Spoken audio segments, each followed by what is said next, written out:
என் லைஃப்பில் இந்த மாதிரி ஒரு பெயின்ஃபுல்லான ஒரு சுச்சுவேஷனை நான் ஃபேஸ் பண்ணதே கிடையாது. மனசு முழுக்க வலி வலி மட்டும்தான். இந்த சுற்றுப்பயணத்தில் என்னென்ன மக்கள் பார்க்க வராங்க, அதுக்கு ஒரே ஒரு காரணம் தான், அவங்க என் மேலே வச்சிருக்கிற அன்பும் பாசம். அந்த அன்புக்கும் பாசத்துக்கும் நான் எப்பவும் கடமைப்பட்டிருக்கிறேன்.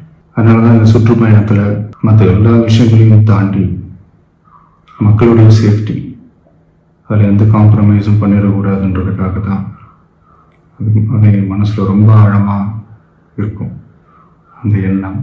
அதனால தான் இந்த அரசியல் காரணங்கள் எல்லாத்தையும் தவிர்த்துட்டு ஒதுக்கி வச்சுட்டு மக்களுடைய சேஃப்டி மட்டும் மைண்டில் வச்சுக்கிட்டு அதுக்கான இடங்களை சூஸ் பண்ணுறது, அதுக்கான இடங்களை பார்த்து பெர்மிஷன் கேட்குறது, போலீஸ் டிபார்ட்மெண்ட்டில் அதை ரிக்வெஸ்ட் பண்ணி கேட்போம்.